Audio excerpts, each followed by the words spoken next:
Hello and welcome to What's Next with Dr. Joe.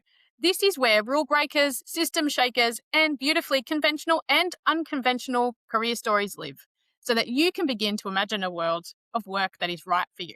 This episode will explore the inspiring career of Sandra Duarte as a professional CEO, industry and thought leader, youth mentor, author, inspirational speaker, and board member. Sandra has spent the last 30 years using her passion, skills, and expertise to help founders scale their businesses and realize their visions. Sandra, I'm so excited to have you on the podcast. Thank you, Joe. Thank you so much. I'm like, that person sounds cool. Who is she? I like Yeah, who's that?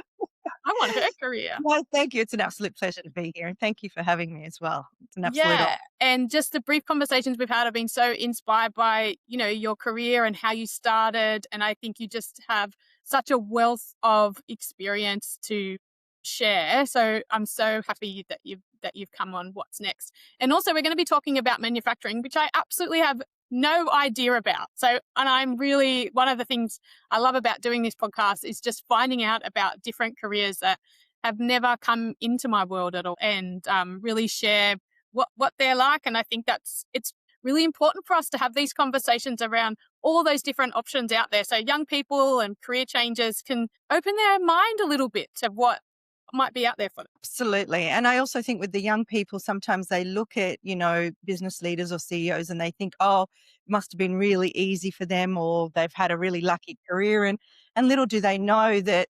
the expert at anything is always a beginner, and that everybody has a story and a beginning to get to where they are. So I think that's really, really important. And it never came easy for me, that's for sure. Yeah. Amazing. Well, let's start at the beginning, actually, because I really love your story. And I'm recording in Milpera, which is not too far from where you started out, right? That's right. Well, yes, when I was in manufacturing, I was over in Chipping Norton. So I spent there you go. 14 years there.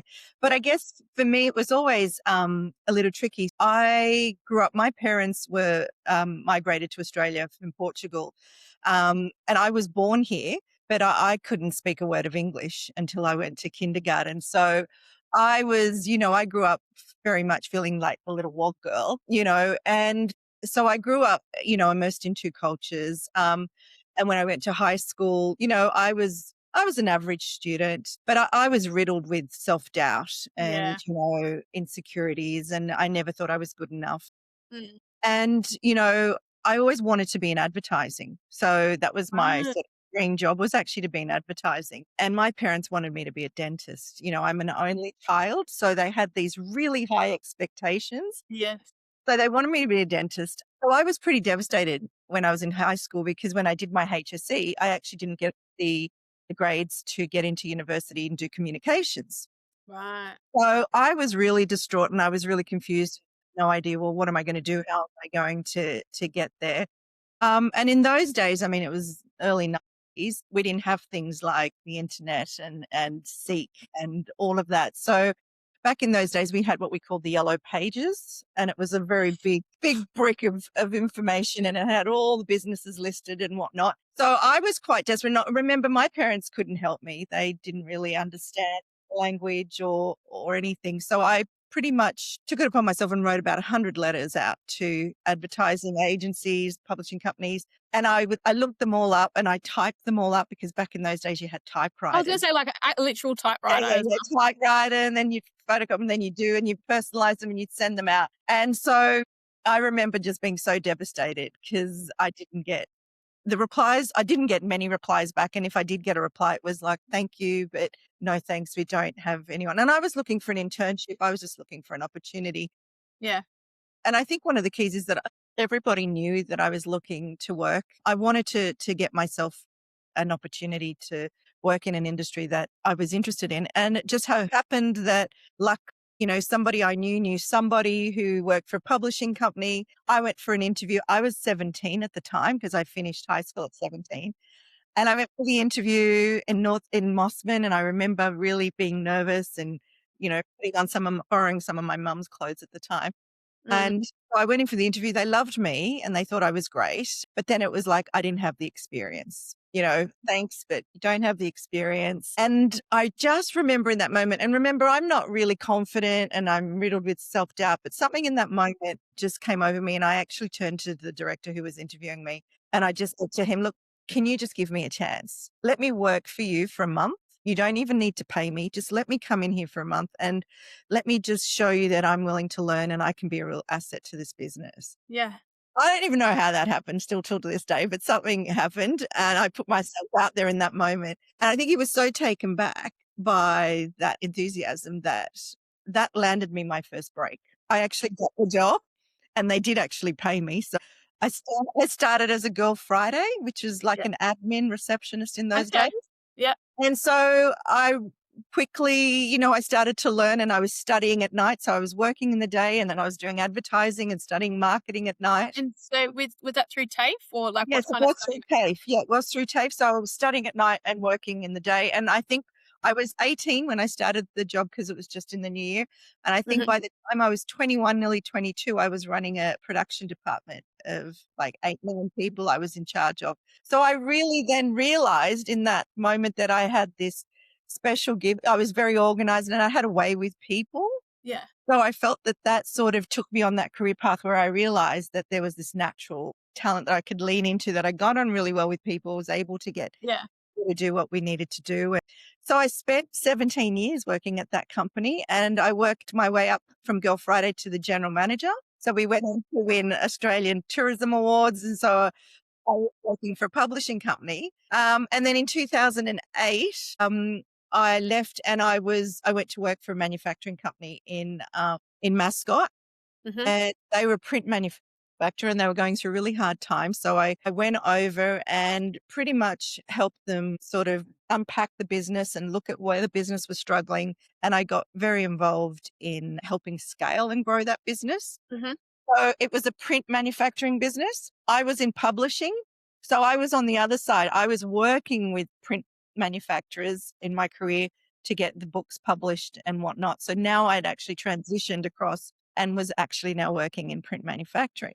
And that would have given you a really good insight then, I imagine, into because you'd been at the other end, you'd go, okay, well, this is what needs to happen at this end for it to be successful at the other end. Absolutely. And look, I didn't know a lot about the actual manufacturing process, but I had the leadership skills. I had a lot of other Mm. skills that I'd gained in the publishing journey and I was able to apply them. But I was also very business savvy because I'd also done some business courses through TAFE and I'd constantly been studying at night, but I was getting the practical experience in the day Yeah. and learning the theory. And I was able to sort of blend those two together, which I thought was an advantage to helping me sort of, I guess, grow Mm. within my career. So I was involved in the manufacturing. I was there for 14 years. I became one of the very few women CEOs in Australian print manufacturing. And, it was a very enjoyable time for me because it gave me an opportunity to learn a completely another industry, Mm. even sort of worked a little on par, but now I was really in it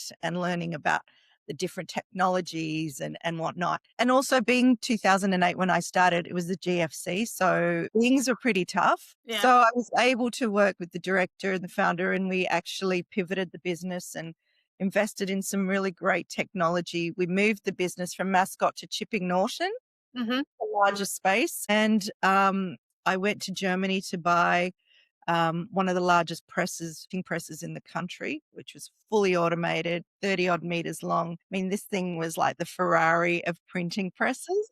And so we were able to pivot the business and scale and move into an area of packaging. So like we would do the packaging for Sony PlayStation and all the boxes Right. and packaging for major brands.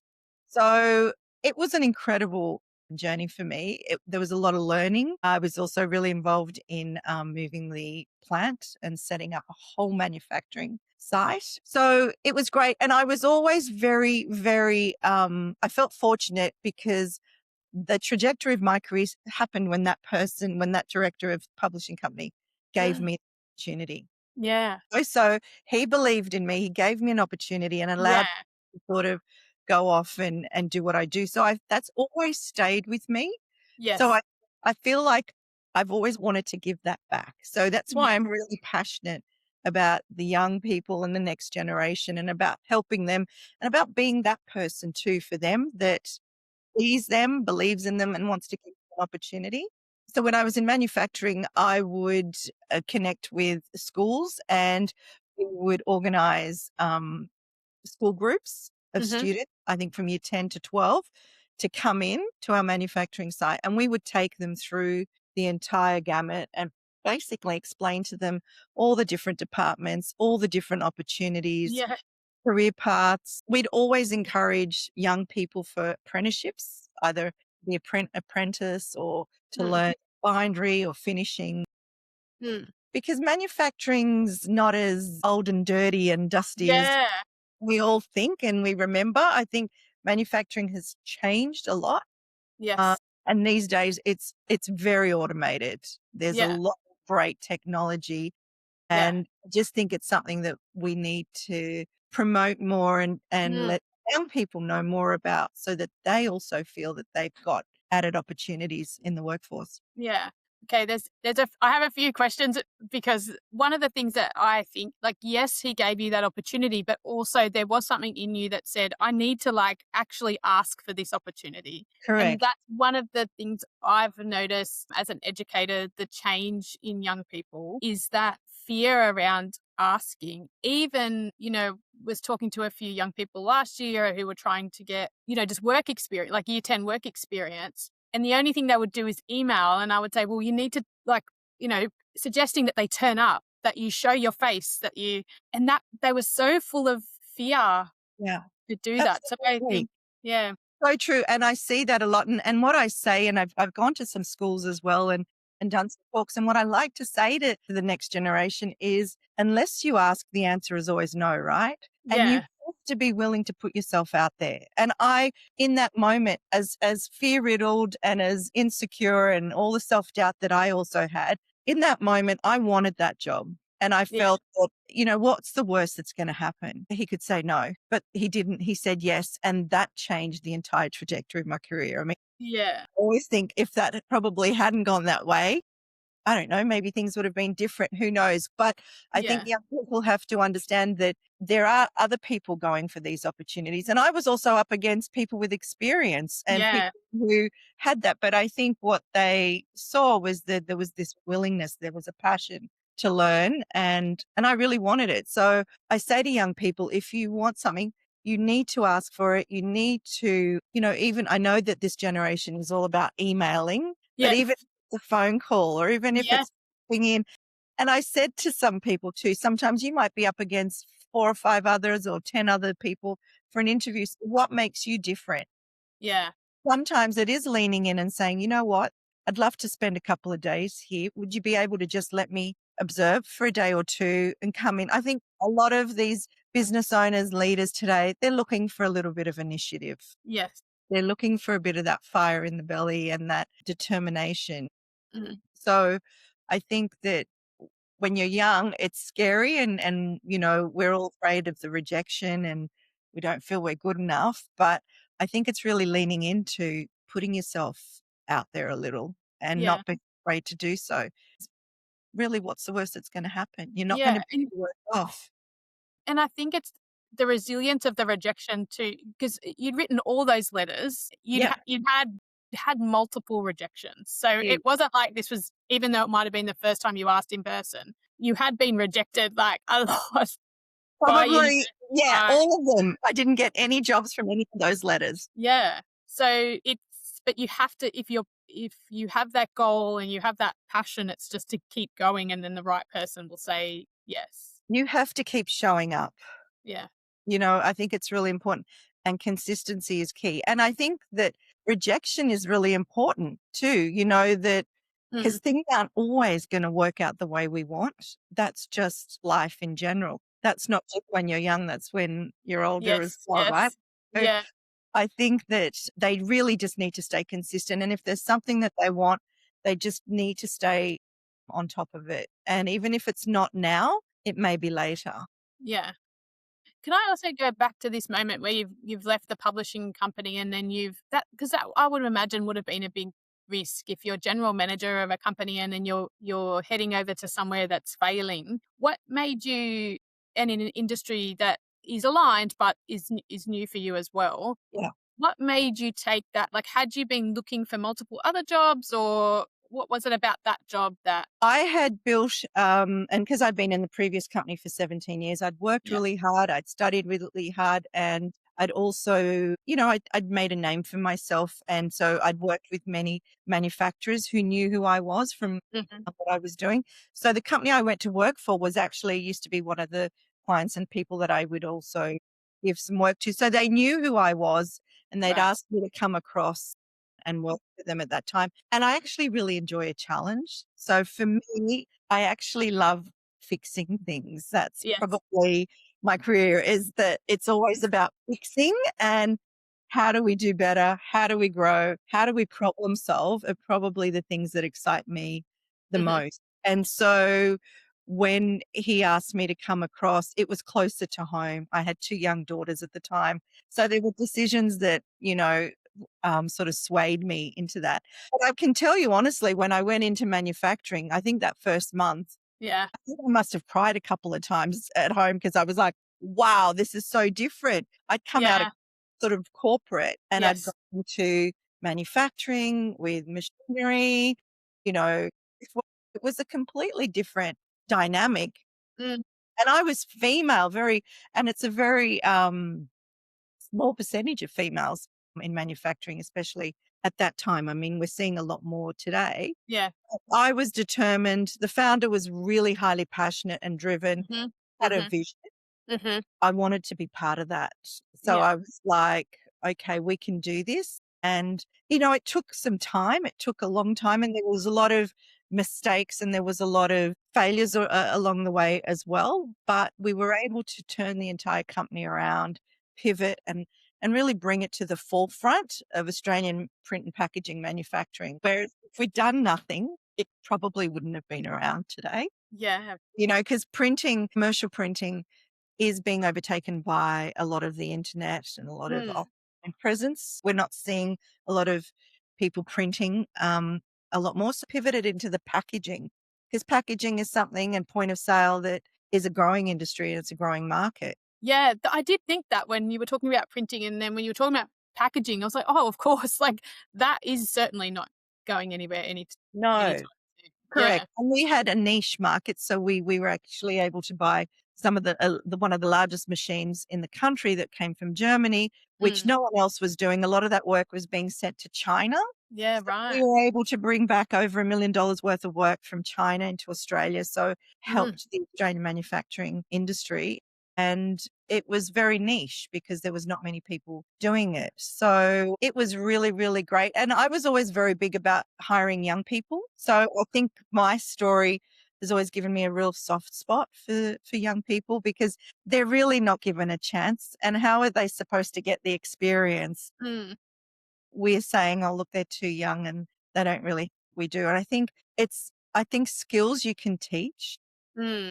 So I always think that it's how you show up, it's how you're willing to learn, it's how you know, how curious you are. Mm. Because when you're young, you don't know, and you do have to start somewhere, Yeah. you know.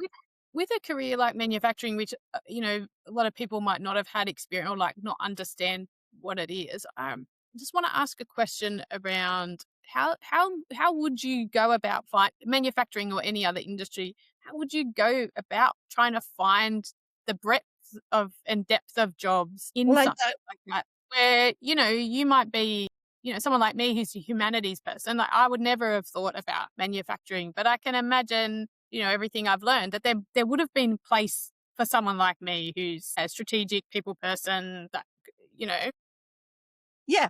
And I think that there needs to be industry and schools probably need to work a little yeah. together. I think there's not enough of that in sort of telling the story about manufacturing. And I think conducting more groups and having kids understand that in manufacturing, you've got engineering skills, you've got there's so much technology, there's robotics, Yeah.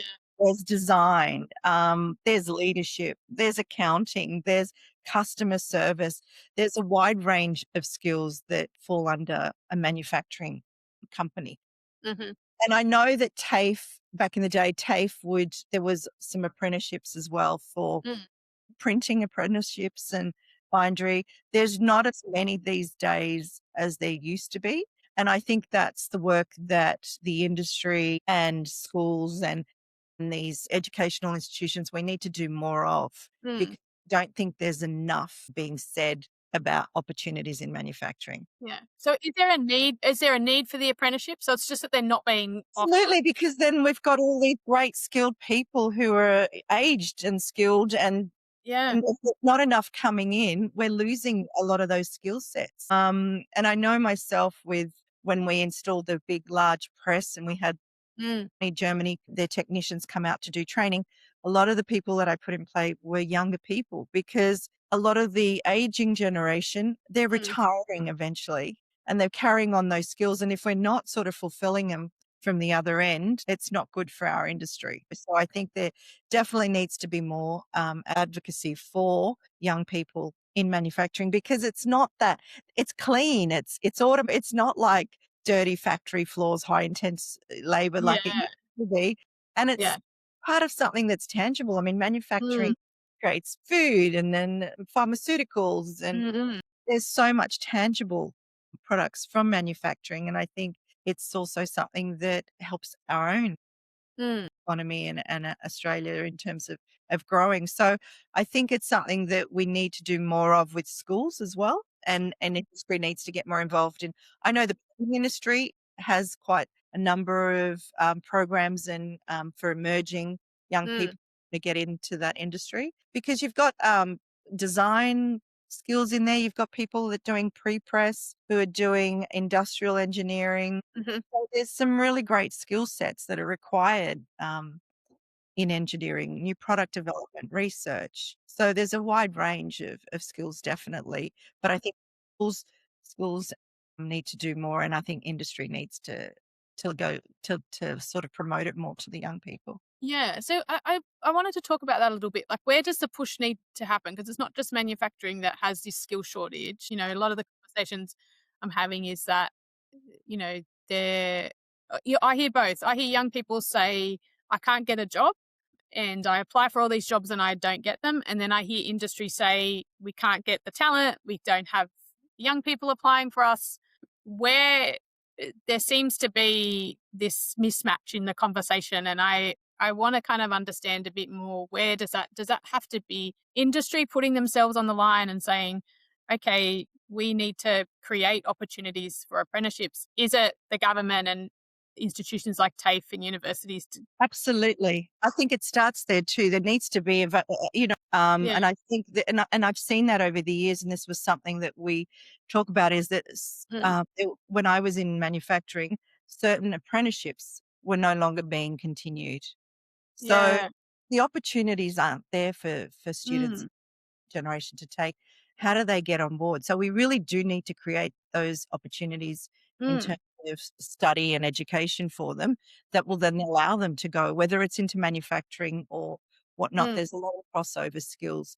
But look, I think it's collaborative. I think industry needs to, I think it's a team effort really. It's not going to rely on one. But if we're going to promote it and we're going to look for it, then there needs to be the pathways there available Mm. for, the next generation to take on board. So it has to be a combined effort, I believe. I definitely do. And I think that that's why when I was I was also contacting schools and we were Yes. trying to get, and look, and even though there might not have been particular pathways, Mm. we on the job training. We had enough skill set and expertise Mm. within the organization that we would train them in Mm. that particular areas as well. But we do need to have those pathways, and there was more available previously than there is today. So definitely places like TAFE need to look at bringing back some of those career pathways. Absolutely. It also makes me actually think about universities too, because I was listening to a vice chancellor yesterday who was talking about the employability of out of that particular university was low and they were willing to increase it. And I was a bit frustrated because I was like, but there are all of these industries that are saying they need workers. And so why aren't these young people who have degrees not getting jobs like this? I'm really kind of trying to grapple with what is going on here, and is it a lack of collaboration, as you say, or I think it's also depends on the leadership and the understanding. A lot of people can view young people, mm, sometimes as unreliable or, don't have the experience or they don't have the time or the funds or the effort to mm, invest in them. However, I'm all about the opposite. I actually mm, think bringing young people in and having them mentored and trained by skills, because like you said, there's an aging population, all industries, that is heading out the door. So we really do need to bring these young people in. And I always say, the expert at anything was a beginner. So they have to start somewhere. yeah, Sometimes there's a problem too. I know that because they've come out of university, mm, then sometimes they'll find they've spent 4 years doing a degree and then they might have to start at the bottom. yes, And that can sometimes be very difficult, mm, which we face. And also, yes, they come in with the theory, but then they've got to come in and learn the practical and mm, whatnot. But I do think that businesses and business leaders need to be more open to giving the mm, people an opportunity, because there is skill shortage and there is all these young people looking for work too. yeah, But on the other hand, are they being a little picky too? And like, well, yeah, manufacturing gets written off for, yes, it's not cool. It's not, yes, you could be an Instagram influencer and yeah, probably earn more. I don't know. Um, but yeah, it's a tricky one. And I work with many manufacturers, many manufacturing clients across tech and food. And we are all about, engaging the young people and getting leaders to consider that young people are the future of tomorrow. yeah. What's working for you then in bringing these young people in? So what is working, and what do you find that you're doing that's enabling them to then stay and commit to a career? Well, it's important, and what I do with my work and in Positive Leaders Group is that we work with visionary leaders and we create high performing teams, but we go in there to create a really positive culture. And Yeah, I right. think at the end of the day, like anything, Mm, people don't leave bad jobs; they leave bad bosses or bad leadership. yes. I think the more companies that can embrace and understand that a culture is something that most people look for, and especially the next generation. Yeah. Do you know what I mean? It's all about Yes. ensuring that there's a balance and there's some Mm, flexibility, that they feel seen, valued, heard. I don't think everybody's, and especially a lot of this young generation, are chasing the salary package as their top priority. mm, They're looking beyond that. And I think it's important that businesses do have workplaces and create workplaces that people actually want to come to work for, yes. because you can bring them in, and you can hire them, but the key element is keeping them long term, Yeah. you know? So what do businesses then have to, so like let's act, just to give the listeners some context, because I know a bit about your career, but so now you're a consultant as your career, and you can with the Positive Leaders Group, and then your own consulting and training leaders and visionary leaders, as you say. Yeah, so basically Positive Leaders Group works with CEOs and executive leadership teams. So we go in and we look at what's not working, where are the challenges, where are the opportunities. We might have clients that are saying, we've got retention issues. We can't seem Yeah. to, we've got a lot of staff turnover. So we Hmm. actually then look at, well, what is the issues? And really culture drives a lot of those challenges. Mm. Like I say, it's important. It's great to employ people and to have great people, but what sort of organization, what sort of culture, what sort of vision are we creating that wants people to go on the journey? Because you need people to believe in that vision and want to go and want to contribute, want to participate, and want to be part of that success. So we Yeah. go and work with them on skills and some strategies and an understanding around what hasn't been working and what needs to change in order to get better results. And I think it's really important in creating a culture where, people feel seen, they feel that they matter and that they contribute to the bigger picture. I think that's what's having an issue. It's not always a staff retention issue, it can be a real culture issue. And so can we break that down a bit too? Because I'm kind of fascinated by by this culture, because I don't necessarily just think it's young people, and I'm sure you'll agree. It's also, I know amongst my age group, mid to late, is professional women who have young children and want a kind of full life, are kind of saying to workplaces, you know what, it's not, you're not doing it for me.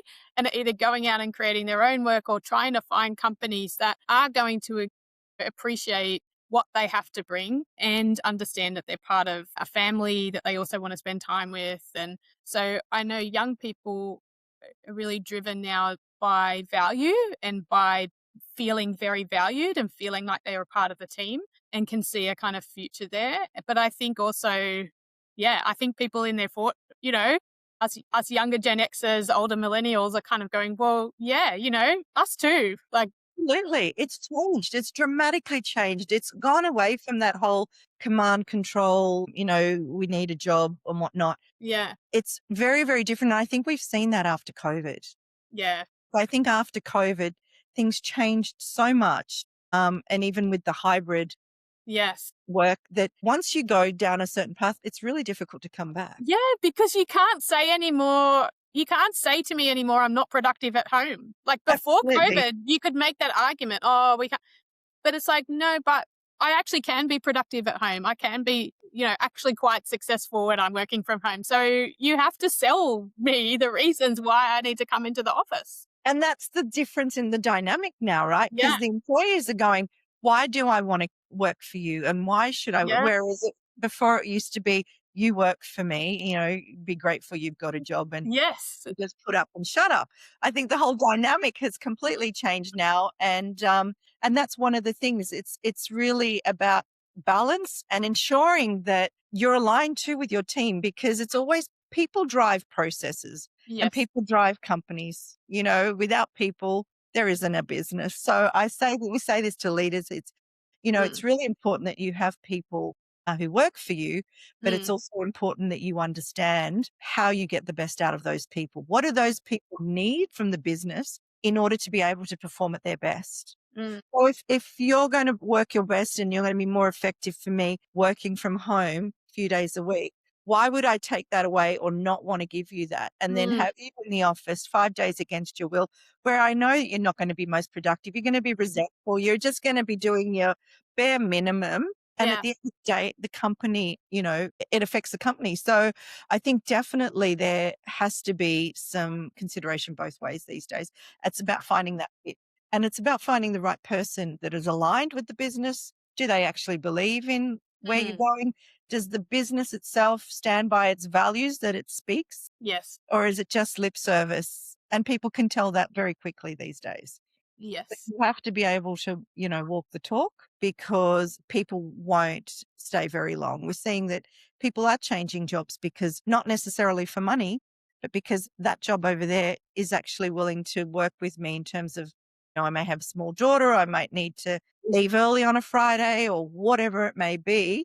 I think that flexibility and understanding is a huge, huge wild card and a superpower for most companies. They really do need to be more understanding in order to get the best out of their people and for people to perform at their best, right?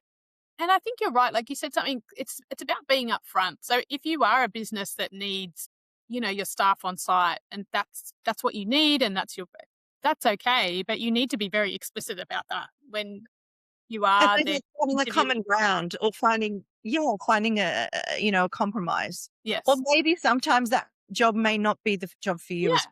Yeah. you know, because I think it's really, we talk a lot about values with businesses and cultures is all around values and aligning it and Mm, then in people who align with that. But I think, yeah, definitely. I think that business leaders today need to be more understanding and willing to work both ways to find common ground with their employees. yeah. What about employees coming in there, like both young people, but then also maybe career changes? I think there needs to be an attitude shift from that side as well. So what would you say, for as a young person or as a career changer, what do you need to do or what do you need to bring to say an interview or an application so that you are getting the best, job or career that you're aligned with, but that you got that chance to get that I job? think it's always important to do a bit of research as well on the company that you're looking for and Mhm. really understand before going in for any of those interviews. What are Yeah. their values? What do they stand for? I would look at what do they promote? How are they visible on social media? Mm. If you know anyone who's worked there or whatnot. Attitude shift, because I think I really do respect young people and this change around values, but and that you want a career you love, and I'm very passionate about that. But also, does there need to be a kind of, well, you do need to start at the bottom, and you do. So how do you find that right fit where, okay, I'm prepared to start, entry level, but then how do I know that, eventually this is going to grow for me, or this is a right fit, or does that? Look, I always say to everybody, one of the key things for me and what I look for in interviews, and maybe I'm just a little old school, is really showing up and being yourself, right? Yeah, Just right. really turning up, being authentic, Yeah. um, and not focusing on telling us or telling somebody what they want to hear, but showing up. If it's something that you really want to learn, if there's a career, if there's a reason why, you're where you are, be open and honest about it, Mm, because I think that's really important in terms of mm, showing up. And I think you do have to be prepared and you find out what sort of growth opportunities does that company offer. yes. You Yeah. know what I mean? So really, what are they offering you in terms of once you start, what other training opportunities are there? Mm, You know, how can I grow? Do they pay for courses? Do they, support mm, your growth within that business? I think that's really, really important. But I do think people just showing up and being really upfront and honest about mm, they want these days is key as well, because I think it's really important. Authenticity is really, really matters because you're bringing someone into your business. And it's like I always say, it's like bringing someone into your home. You yes. really make sure that they're aligned Mm, uh, and they're willing to learn. Because if somebody's willing to learn, I'm willing to grow you. I'm yeah. willing to invest in training, and development to really, help you upskill. Mm, So, yeah, I think that's really important. yeah. You touched on, this older school leadership style around command and control. And I can imagine in manufacturing that would have been a huge kind of leadership style. Would that be right? And is there a need then to change? Yeah. Yeah, look, I think we've seen a lot of it, and I think that was one of the differences that I brought along because I'm a very, very compassionate leader, Yeah. but don't be fooled by compassionate means weak, No. like, Right. and I think they quickly learned that because I was sort of already on the back foot because I was a female. I'd come out of publishing, Yes. and I copped a lot of flack in the beginning. It was Mm, like, she know, that business isn't going to survive. She mm, hasn't got manufacturing experience. And it took a little while for me to really sort of gain people's respect. mm-hmm, Because at the end of the day, as a leader, it's not about being liked because not mm, everyone's going to like you, but it's really important that people do respect you. yeah. And so I was able to bring a very different dynamic to the company I worked for because one, I was female, but I had a very open door policy and I was very compassionate because it was always people Mm, driven. mm-hmm, So I always made a point of understanding, listening, mm-hmm, what was needed. Families played a huge part. And if something was not right in their own home, I mm, made it a point of finding out how I could help or whether they needed time off. Because I think one of those days where you can say, you don't bring your personal problems to work. Work is work. You can't bring it. We're yeah. human beings at the end of the Yes. day. Yeah. We all have feelings. And if, I remember one person was going through a divorce at the time and I was noticing mistakes were happening, Mm, which was a little out of character. So I brought him in and said, what's happening? Is it okay? Then I found out that he was going through a really hard time at home and things mm, were affecting him. So it was in my best interest to give him some time off just to work things out. mm, Came back after having a week off, feeling refreshed and was able to get on to work. So not avoiding those things and just putting your head in the sand and saying, this is work, I'm not interested in your personal problems, is that it does have an impact on your business. yes. And I think people are working for you. You're part of a business family. And so I think it's really important that you have that element of being able to treat your employees as part of your family because they are the reason. If you succeed, they're the Yeah. reason. If you fail, they are also the reason because, Yes. people drive businesses. And I think as you say, but like yeah, that compassion doesn't lead to increased productivity, not the other way around. And I certainly grateful. Yeah, when I was going through my divorce, I had two amazing leaders that were able to be compassionate, but also set my work up in a structural way so that in a way that suited me at the time. So I was able to still be like quite high performing actually while I was going through that time because of that compassion. So And how did it make you feel afterwards? oh, well, now I just yeah, completely loyal and Yeah, grateful. And now I'm also like, "Oh, even though I'm going through a hard time, I can still do really good things if I take care of like, rather than pushing down the hard times, as you say, or ignoring them. It's actually about, okay, naming them. Okay, well, what structures I'm working better in the morning or or I've gotta work from home today, but I can still work. I just can't face getting on the train, right? So it's like having and that open and being able to have open communication with your supervisor as well about that and know that they've got your back, I think also helps that level of honesty and then as a leader you can make adjustments as you see fit as well. 100%. And people just want to feel seen and valued, Yes. and they're willing to go over and beyond the call of duty when they do feel that. Yeah. So, like you said, you had great leaders who understood that time of Mm, your life that was difficult. So you felt loyal to them, you felt appreciated, you felt seen, and yeah. you would be willing to go over and beyond if they Yeah. needed you. They could rely on you. Yeah, So definitely. it really is that simple, but yet it's still something we're working on with a lot of business leaders to really understand that it is, I find it quite, it's a game changer. Like Yes. if you can just treat people with Mm, respect and understand and a little bit of flexibility at times, it can go a long, long way. mm, And I've seen it. I've seen it time and time again. And that for me was really important. And I know that, and this isn't anything but people that I've worked with in that time, you talk to anyone what it was like under my leadership.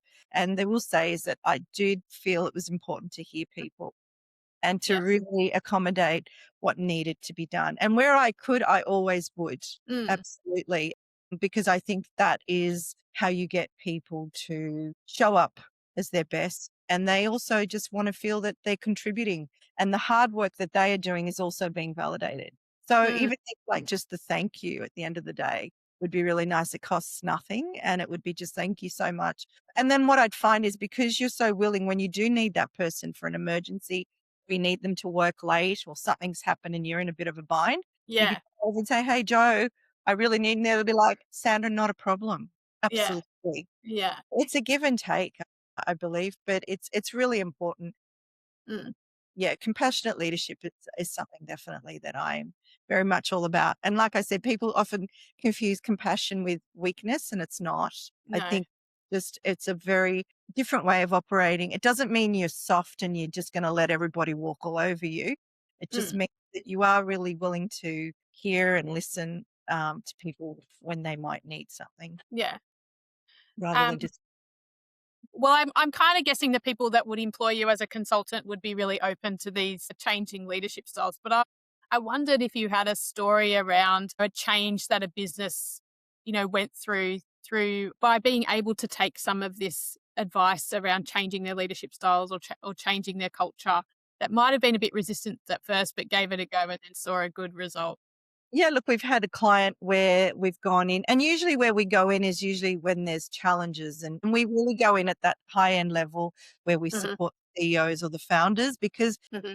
we've both been CEOs and founders Yes. and run businesses for over 30 years. And sometimes it's really important to have that external sounding board and Yes. perspective that you can lose when you're amongst it. But Hmm. we've had a client where was facing a lot of the legacy issues where the former CEO had been in there for a very, very long time. Hmm. And then she's taken on the role being Mm, female in a large global manufacturing company. yeah. And you've had issues where, you've got the change of leadership issues. You've Mm, got legacy issues where people were mm, to one particular leader operating in one way, and now you have a different leader who brings her own set of leadership and mm, so there's usually disruption amongst the employees. mhm, So it causes quite a bit of pushback. Mhm. And so there's a lot of people issues that happen. So what we need to do is we go in there and we find that we have to understand what the new leadership looks like, Mhm. what's the new vision, Mhm. and then it's really about getting everybody on board and actually rolling out that new vision.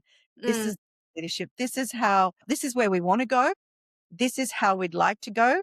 This Mm. is your contribution is going to impact, and this is the value that you all bring.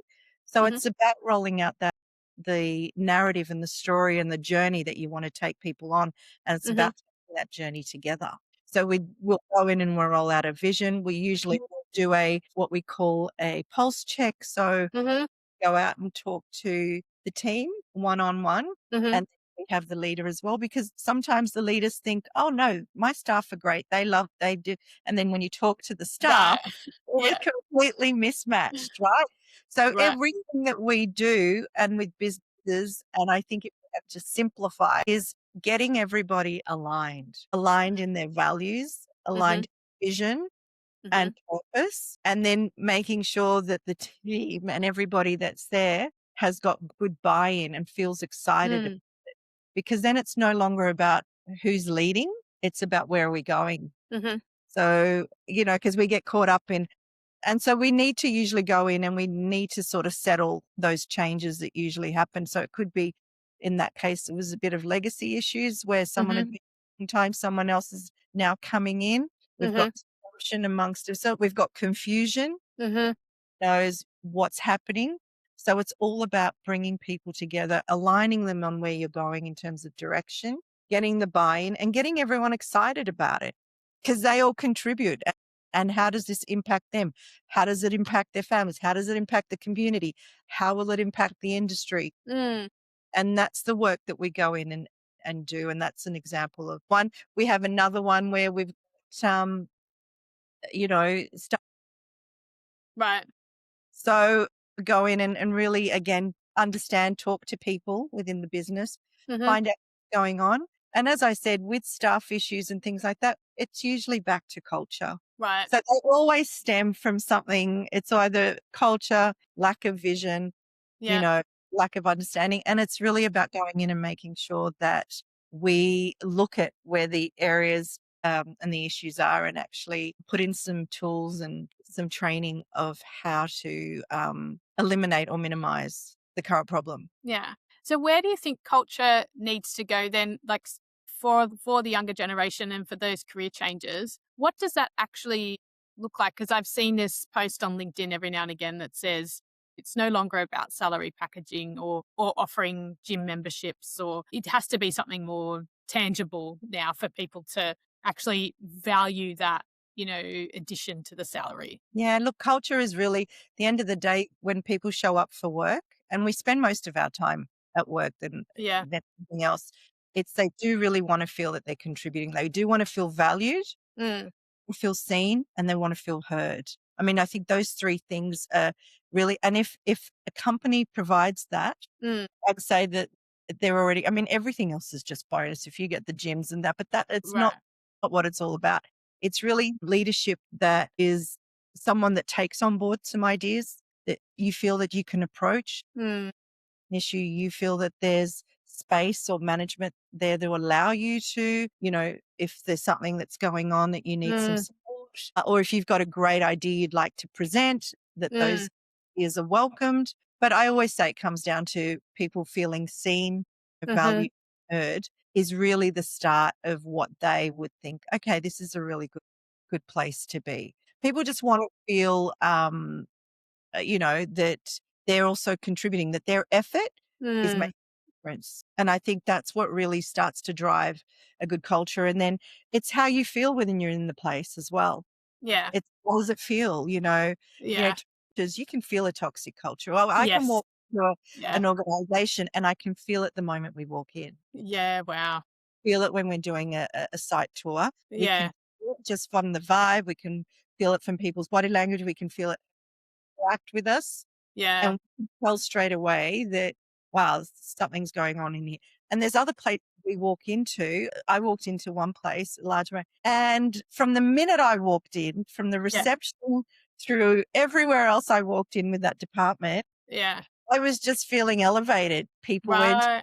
talking, they were friendly. Yeah. I was looking around, people were Mm. working and they had smiles, others were engaging, there was some laughter. Mm.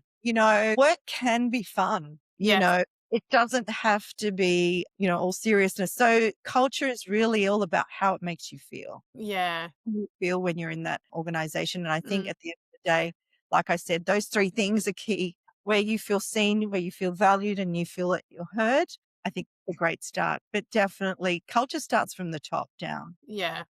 So it's really important that the business leader or the CEO or whatnot, they set the culture, they set the tone Mm. and they set the example. So, it all drives from the top down. It makes so much sense when I think about the school, like the way that education has changed in the classroom, because it's so much now about positive education and being positive, and the way you get the most out of students, or the way you create a environment where students want to learn, is by being positive. It's by noticing the good behavior.